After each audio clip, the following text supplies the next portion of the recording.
देखिएगा, हमने पिछले वीडियो में राजस्थान जीके की बात की थी और राजस्थान जीके में राजस्थान के प्रत्येक जिलों पर जारी शुभंकरों पर हमने बात की थी, जो कि वन्य जीव, पशु व पक्षियों पर जारी किए गए थे। तो उनके संरक्षण के लिए महत्वपूर्ण कदम उठाया गया था, तो उसकी हमने चर्चा कर ली, क्योंकि कई पिछले लगातार एग्जामों से ये हैं क्वेश्चन पूछे जा रहे हैं, तो उनकी विशेषताएं जो भी आपको याद रखनी है। उससे पिछले वाली वीडियो में हमने उत्तरी अमेरिका महाद्वीप की बात की थी, तो कुछ बेसिक बातों पर हमने चर्चा कर ली है। उत्तरी अमेरिका महाद्वीप की आज और अन्य विशेषताओं पर चर्चा करेंगे कि कौन कौन से इसमें पर्वत श्रृंखलाएं हैं, कौन कौन से पठार है, और इसके साथ साथ इसमें स्थित प्रमुख नदियों की। तो देखिएगा, उत्तरी अमेरिका महाद्वीप।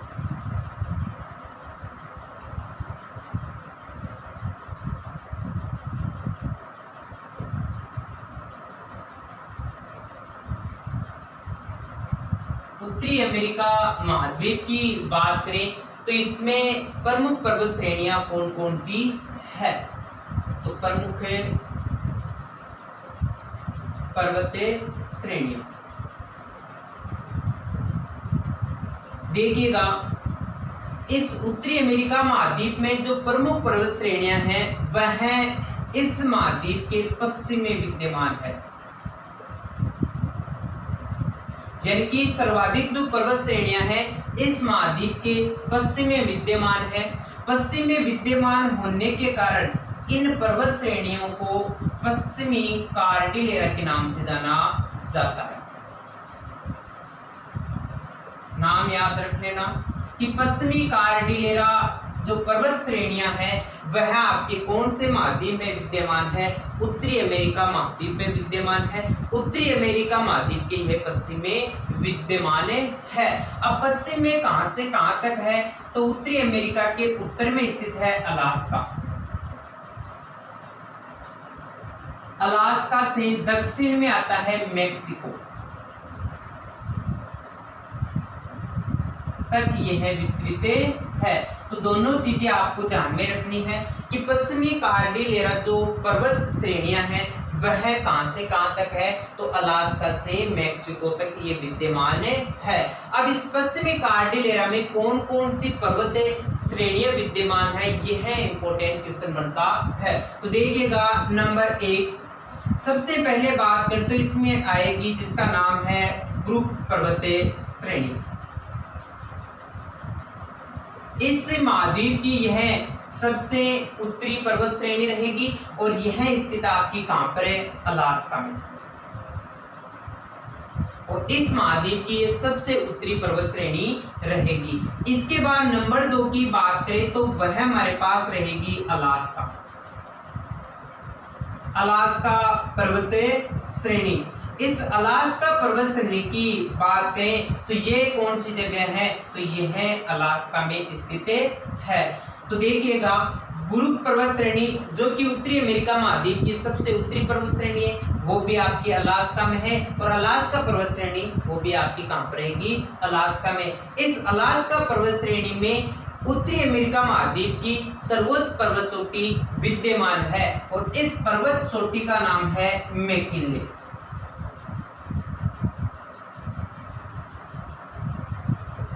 मैकिनले पर्वतीय चोटी। और इस पर्वत चोटी की बात करें तो यह उत्तरी अमेरिका महाद्वीप की सबसे ऊंची पर्वत चोटी है।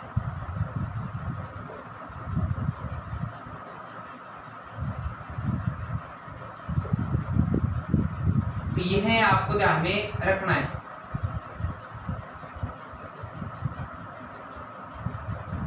अब देखिएगा, सबसे ऊंची पर्वत चोटी है तो इससे संबंधित एक क्वेश्चन और बढ़ता है कि इसकी ऊंचाई कितनी है। तो ऊंचाई यदि आपको पूछ रहे तो ऊंचाई बताना है 6194 मीटर। तो यह हमारे पास क्या हो जाएगी इसकी ऊंचाई। तो देखिएगा, अलास्का पर्वत श्रेणी अलास्का में स्थित है और इस पर्वत श्रेणी में उत्तरी अमेरिका महाद्वीप की सबसे ऊंची पर्वत चोटी मैकिनले पर्वत चोटी विद्यमान है, जिसकी ऊंचाई 6194 मीटर है। इसी प्रकार से इसी पश्चिमी कार्डिलेरा में नंबर 3 पर्वत श्रेणी कौन सी आती है, उसका नाम है मैकेंजी। मैकेंजी पर्वतीय श्रेणी। इस मैकेंजी पर्वत श्रेणी की बात करें तो यह अलास्का और आपके कन्नाडा क्षेत्र में स्थित है। तो ये क्वेश्चन भी आपको ध्यान में रखना है कि मैकेंजी पर्वत श्रेणी विद्यमान है तो अलास्का और कन्नाडा क्षेत्र में। इस प्रकार से आगे बात करें नंबर 4 पर्वत श्रेणी कौन सी रहेगी, तो वह इंपॉर्टेंट हमारे पास रॉकी पर्वत श्रेणी।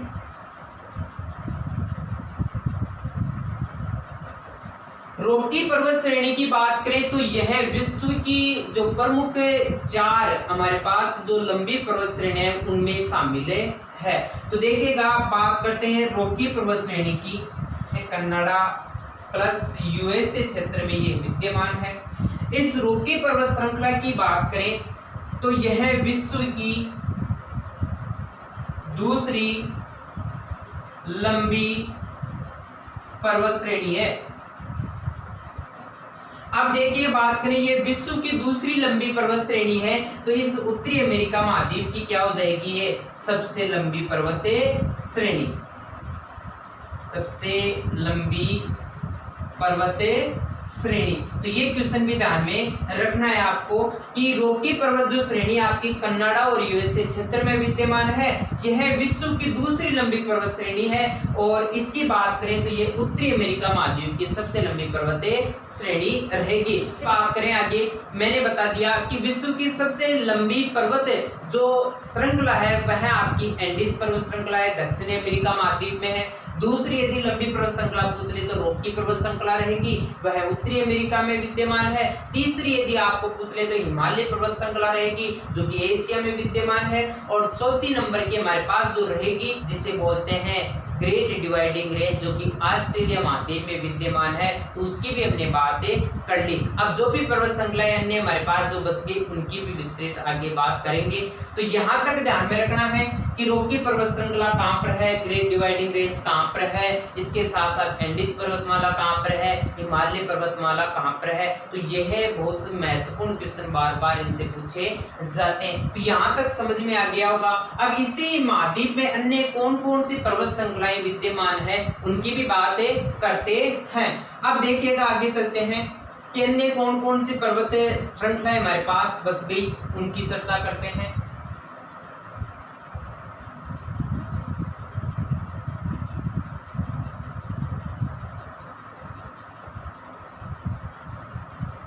नंबर 4 हो गई। नंबर 5 जो पश्चिमी कार्डिलेरा क्षेत्र में आती है उस पर्वत श्रेणी या श्रृंखला का नाम है वह हमारे पास रहेगा कैस्केड।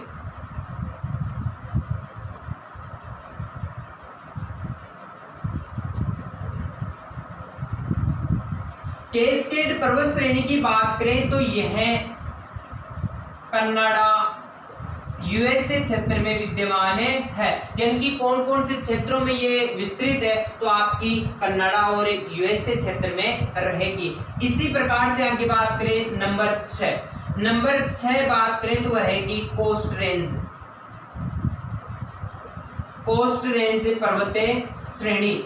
इस श्रेणी की बात करें तो यह पश्चिमी कनाडा के क्षेत्र में विद्यमान है, पश्चिमी कनाडा।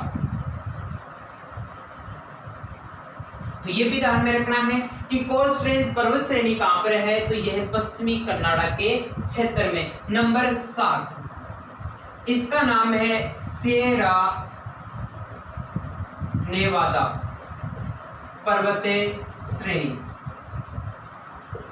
सिएरा नेवादा जो पर्वत श्रेणी है यह कहां पर स्थित है, तो यह यूएसए में स्थित है। यह कहां पर स्थित है, आपकी यूएसए में विद्यमान है। इसी प्रकार बात करें नंबर 8, यह रहेगी हमारे पास सिएरा माद्रे ओरिएंटल पर्वत श्रेणी। और एक हमारे पास आती है नंबर 9, उसका नाम भी सिएरा माद्रे ऑक्सीडेंटल है।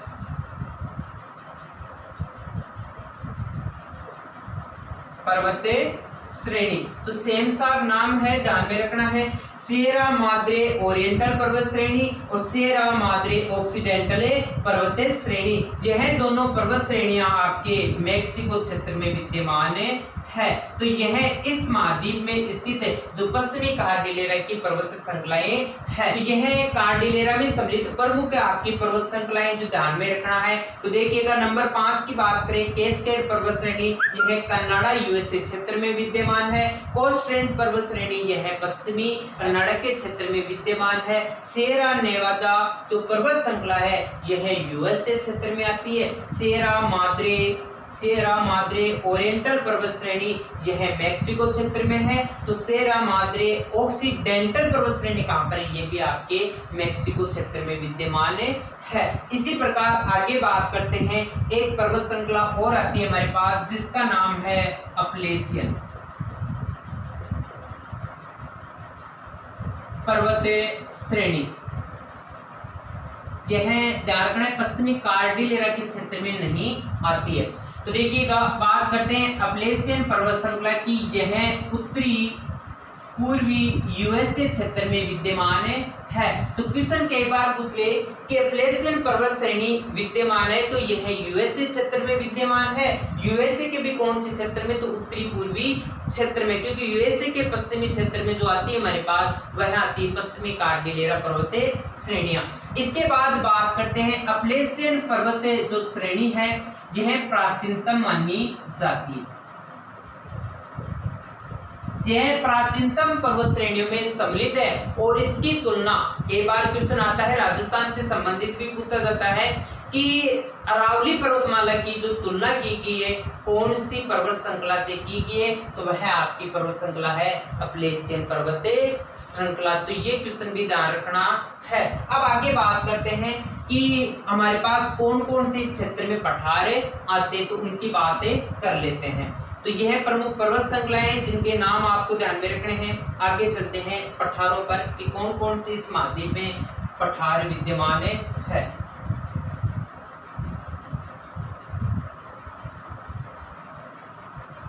अब देखिएगा बात करते हैं इस महाद्वीप में जो पठार है उनकी। तो अब इस महाद्वीप में स्थित प्रमुख है पठार।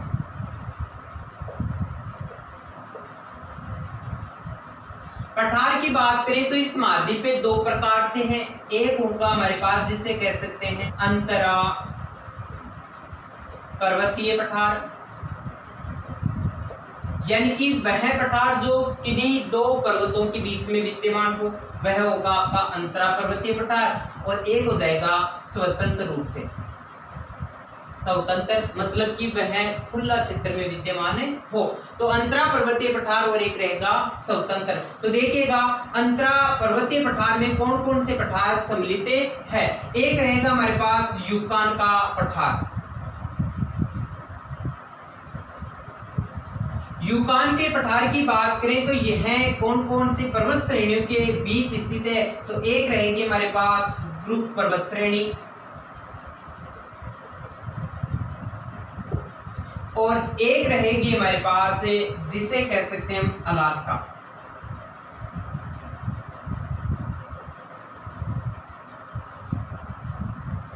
इन दोनों पर्वत श्रेणियों के बीच में कोई स्थित पठार है तो आपका कौन सा होगा, यूकान का पठार। इसके बाद देखिएगा हमारे पास कोई पठार आता है वह है ब्रिटिश कोलंबिया।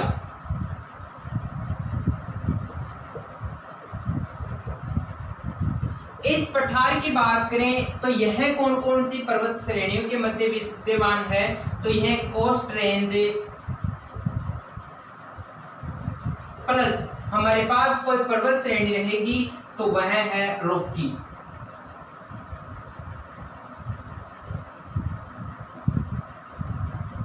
तो देखिएगा बात करते हैं ब्रिटिश कोलंबिया का जो पठार है वह कोस्ट रेंज और रॉकी पर्वत श्रेणी के मध्य अंतरा पर्वतीय पठार है। इसके बाद आगे बात करते हैं और कौन से पठार हमारे पास है, तो वह पठार रहेगा कोलोरेडा का पठार। कोलोरेडा के पठार की बात करें तो यह कौन कौन सी पर्वतीय श्रेणियों के मध्य विद्यमान है, तो यह सिएरा नेवादा और एक रहेगी जिसका नाम है रॉकी पर्वतीय श्रेणी।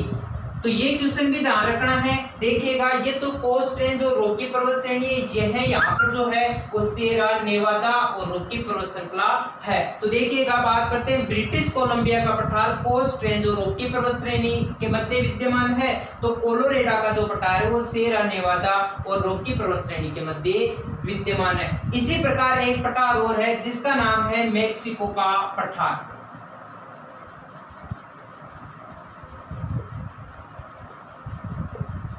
मैक्सिको का जो पठार है ये मैक्सिको में स्थित है और इस पठार की बात करें तो यहां पर सियरा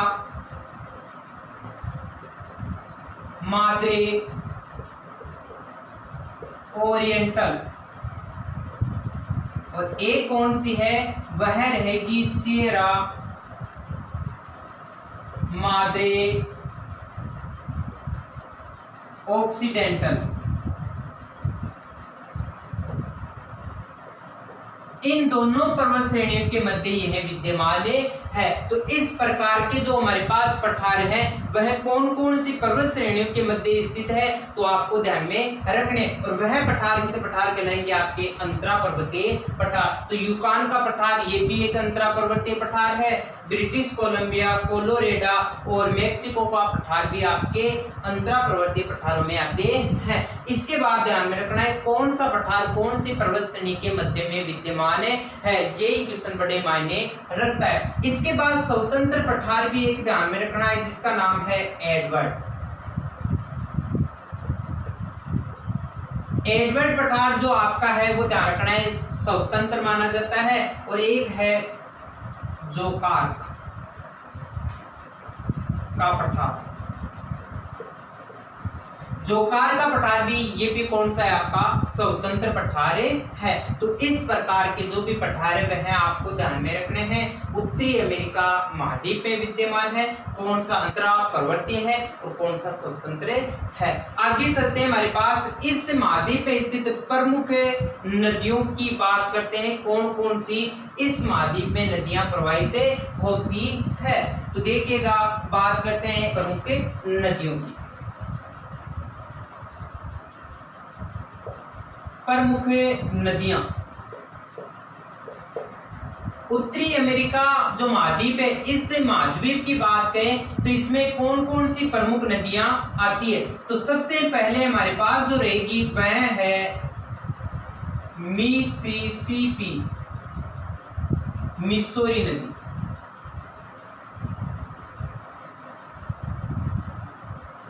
नाम ध्यान रखना है मिसिसिपी मिसौरी नदी।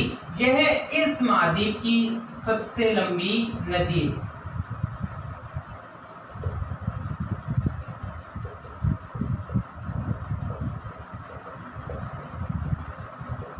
तो क्वेश्चन पूछ ले उत्तरी अमेरिका महाद्वीप की सबसे लंबी नदी कौन सी है, मिसिसिपी मिसौरी नदी। इस नदी की बात करें तो इसका जो अपवा क्षेत्र है, अपवा तंत्र है, वह विश्व का सबसे बड़ा अपवा तंत्र है। तो इस नदी का अपवा तंत्र ध्यान रखना है विश्व का सबसे बड़ा है, विश्व का सबसे बड़ा अपवा तंत्र। तो क्वेश्चन ये ध्यान रखना है विश्व की सबसे लंबी नदी, तो आंसर होगा नील नदी। विश्व की दूसरी लंबी नदी वह कह सकते हैं अपवा क्षेत्र में सबसे चौड़ी नदी या सबसे बड़ी नदी वो अमेज़न नदी होगी। लेकिन वह नदी जिसका अपवा तंत्र सबसे बड़ा माना जाता है वह आपकी होगी मिसिसिपी मिसौरी नदी। इसके बाद बात करते हैं इस नदी की कि इस नदी का जो विस्तार है किस प्रकार से है। तो देखिएगा यह स्थित है यूएसए में येलोस्टोन पार्क। ये भी बड़ा महत्वपूर्ण है। कहां पर स्थित है ये, यूएसए। इस पार्क की बात करें तो यह विश्व का सबसे बड़ा प्राकृतिक गीजर है। ये क्वेश्चन ध्यान में रखना है कि विश्व का सबसे बड़ा प्राकृतिक जो गीजर है वह कौन सा है। तो येलोस्टोन पार्क कहां पर स्थित है, यूएसए में स्थित है। और इस येलोस्टोन पार्क के समीप से ही मिसिसिपी मिसौरी नदी का उद्गम होता है। तो देखिएगा इस जो पार्क है, इस पार्क के पश्चिम से कोई नदी प्रवाहित होती है, वह आपकी होगी मिसौरी।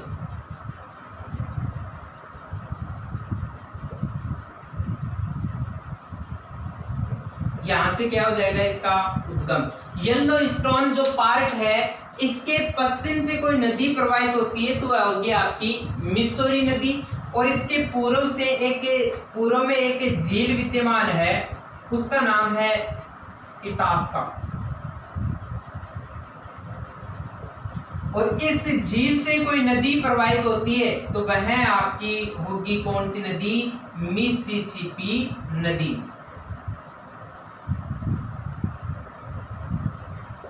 यानी कि दोनों इस प्रकार से प्रवाहित होती है। इटास्का झील या कह सकते हैं येलोस्टोन पार्क के पूर्व से कोई नदी निकलती है तो वो मिसिसिपी नदी, और पश्चिम से निकलती है तो वो मिसौरी नदी। दोनों एक जगह मिलती है, इन दोनों का जो संगम होता है वह होगा सेंट लुइस क्षेत्र में।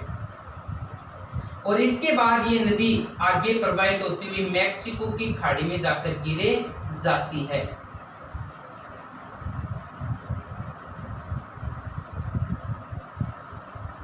यहां पर क्या हो जाएगी, समाहित हो जाएगी। तो यह आपको नदी ध्यान में रखनी है कि मिसिसिपी जो मिसौरी नदी है वह उत्तरी अमेरिका महाद्वीप की सबसे लंबी नदी है। और इस नदी का अपवाह तंत्र विश्व का सबसे बड़ा अपवाह तंत्र माना जाता है। इसके साथ साथ बात करें कि यह जो आपके पास येलोस्टोन पार्क है यह विश्व का सबसे बड़ा प्राकृतिक गीजर माना जाता है। और इस येलोस्टोन पार्क की बात करें, ये कहां पर स्थित है, यूएसए में स्थित है। और इस येलोस्टोन पार्क के पश्चिम से एक नदी प्रवाहित होती है, उसका नाम है मिसौरी नदी। और पूर्व की बात करें तो मिसिसिपी नदी जो कि इटास्का झील से प्रवाहित होती है। और दोनों नदियां एक जगह मिलती है सेंट लुइस नामक स्थान पर, और एक तरह से समाहित हो जाती है आपकी मैक्सिको की खाड़ी में। तो यह इस नदी की प्रमुख विशेषता ध्यान में रखनी है। एक विशेषता ध्यान रखना है कि मिसिसिपी मिसौरी नदी ये विश्व की तीसरी बड़ी नदी है। विश्व की तीसरी बड़ी कह दो चाहे लंबी कह दो, बात एक ही है, लंबी नदी। तो मेन चीज ध्यान रखना है, नील नदी, अमेजन नदी, और इसके बाद तीसरी जो लंबी नदी आती है वो आएगी आपके पास है मिसिसिपी मिसौरी नदी। इसी प्रकार आगे चलते हैं कि इस महाद्वीप में और अन्य कौन कौन सी नदियां हमारे पास है, वह भी बड़ी महत्वपूर्ण है।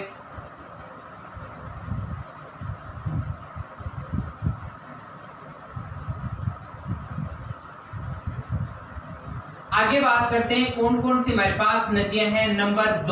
नंबर दो की बात करें तो हमारे पास रहेगी जिसका नाम है मैकेंजी नदी। इस नदी का उद्गम ध्यान रखना है, पहले भी बताया हुआ है झीलों में कि कौन सी झील से इसका उद्गम होता है। तो इसका जो उद्गम होता है या प्रवाहित होती है ग्रेट स्लेव झील से। ये क्वेश्चन थोड़ा सा ध्यान में रखना है कि ग्रेट स्लेव झील से कौन सी नदी प्रवाहित होती है, मैकेंजी नदी प्रवाहित होती है। नंबर 3 की बात करें तो वह हमारे पास रहेगी सेंट लॉरेंस नदी। इस नदी का जो उद्गम होता है वह पहले बताया गया है आपको, तो वह रहेगी ओंटेरिया झील। तो देखिएगा सेंट लॉरेंस नदी का जो उद्गम होता है वह आपके कौन सी झील से होता है, तो वह झील रहेगी ओंटेरिया झील। आगे बात करते हैं नंबर 4, हमारे पास जो नदी रहेगी हडसन नदी। ये भी बड़ी महत्वपूर्ण है क्योंकि हडसन नदी जो है इसका उद्गम होता है आपके अपलेशियन पर्वत से। हडसन नदी की बात करें तो इस नदी पर एक शहर आता है, वह शहर रहेगा न्यूयॉर्क। इस नदी पर न्यूयॉर्क शहर स्थित है। कौन से द्वीप पर? तो वह लोंग द्वीप है। तो इस नदी के समीप पे कोई द्वीप स्थित है, वह लोंग द्वीप है। और इस नदी पर स्थित कोई शहर है तो वह आपका कौन सा होगा? न्यूयॉर्क शहर होगा, जो कि यूएसए की यह सांस्कृतिक राजधानी मानी जाती है। तो क्वेश्चन ये भी पूछ सकता है आपको कि यूएसए की सांस्कृतिक राजधानी विद्यमान है वह हडसन नदी पर। कौन से द्वीप पर? लोंग द्वीप पर। नंबर 5 की बात करें तो हमारे पास रहेगी पोटोकेम नदी। पोटोकेम नदी की बात करें तो इसका उद्गम भी अप्लेशियन पर्वत से होता है और इस नदी पर ध्यान रखना है वाशिंगटन डीसी स्थित है।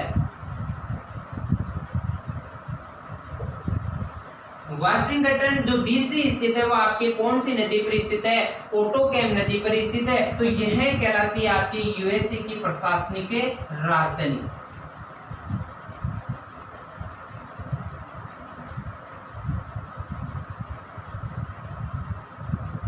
तो ये क्वेश्चन ध्यान में रखना है कि यूएसए की सांस्कृतिक राजधानी कौन सा शहर है? तो न्यूयॉर्क शहर है। और आपको पूछ रहे यूएसए की प्रशासनिक राजधानी कौन सा शहर है? तो वाशिंगटन डीसी। और ये है कौन सी नदी पर स्थित है? पोटोकेम नदी पर स्थित है।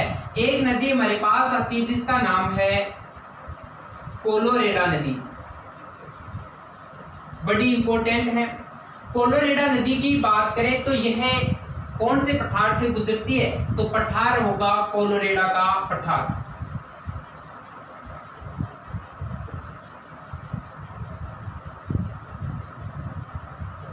यह नदी कोलोरेडो के पठार से गुजरती है और इस पठार पर ध्यान में रखना है विश्व की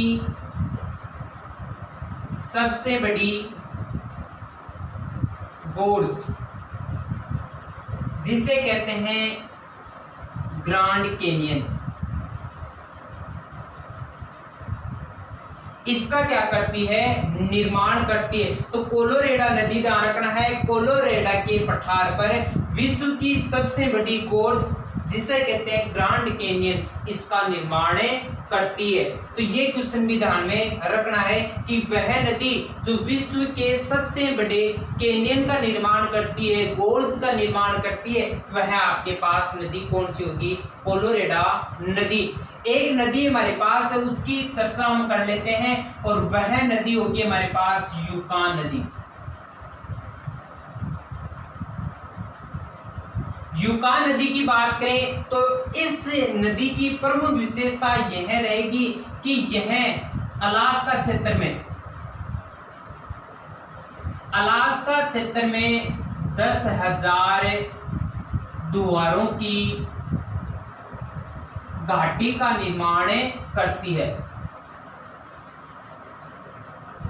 तो यह बहुत महत्वपूर्ण क्वेश्चन है, आपको याद रखना है कि 10,000 द्वारों की घाटी का निर्माण करने वाली नदी कौन सी है?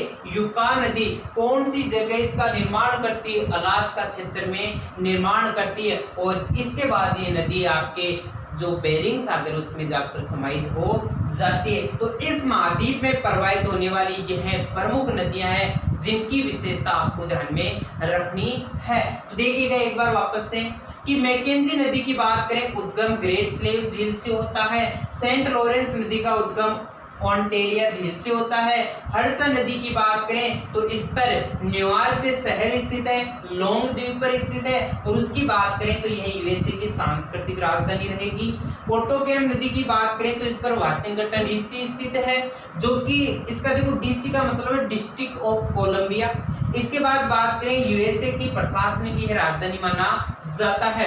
कोलोरेडो नदी की बात करें यह कोलोरेडो के पठार में प्रवाहित होती है। उस पठार पर यह विश्व की सबसे बड़ी जो गोर्ज है जिसे बोला जाता है ग्रांड कैनियन का निर्माण करती है। इसके बाद यूकान नदी की बात करें यह अलास्का क्षेत्र में 10,000 द्वारों की घाटी का निर्माण करती है। तो इस महाद्वीप में स्थित ये प्रमुख पर्वत श्रृंखलाएं पठार और इसके बाद ये नदियां हमने पढ़ ली है। तो आगे जो भी विस्तृत थोड़ी बहुत और जानकारी इसकी बच गई है तो उसकी अगले भाग में बात करेंगे। तो बस आज के लिए इतना ही। इस वीडियो को लाइक शेयर कमेंट जरूर करना है और चैनल को सब्सक्राइब भी करना है ताकि आने वाली वीडियो आपको जल्द से जल्द प्राप्त हो सके। धन्यवाद।